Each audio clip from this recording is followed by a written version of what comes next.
Hey everybody, Stuart Heath here, CEO and founder of Harvard Grace Capital. Back with Nerdy Numbers number 25. We just started this earlier this year. I'm very excited to keep doing it, and thank you for your encouraging words about these little pieces that we put out.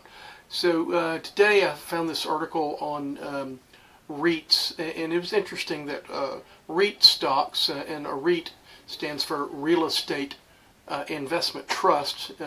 They can be private, and many of them are publicly traded like stocks or mutual funds, and they invest in real estate and usually generate cash flow and also give you an opportunity for growth.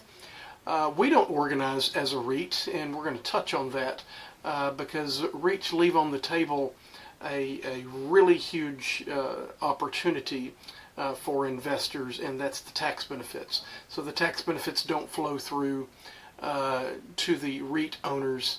They offer good cash flow as real estate does. They offer capital growth as real estate does.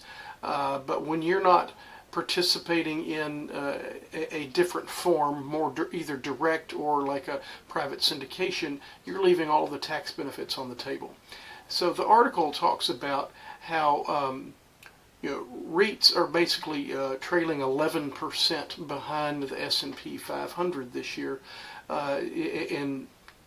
because they're looking at it like a stock, and really in real estate is something very different.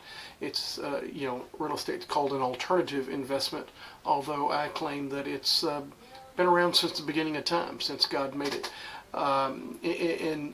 Anyway, it acts very different than most anything else, and I think comparing it to equities is really rather foolish. Nevertheless, that's the premise of the article. But the real reason is, and keep in mind, this has nothing to do with the underlying debt that might be on these individual pieces of properties in these REITs. But what's pushing REIT stocks down is the concern over interest rates and all that kind of stuff. And right now we're financing properties at 6.5%, which is great. I mean, that's a great, stable, healthy rate, and we should be concerned when rates go back down into the fives, because that means the powers that be are worried about things.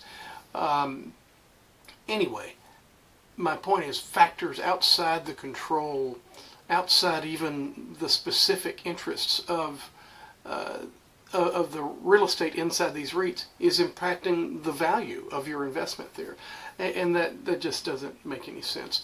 Back to the taxes, you get massive tax benefits when owning real estate more directly, such as tax depreciation.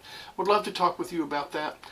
We can show you how that works, and by not getting the tax benefits, you're probably leaving 30% yield on the table by not doing that. Thanks for watching.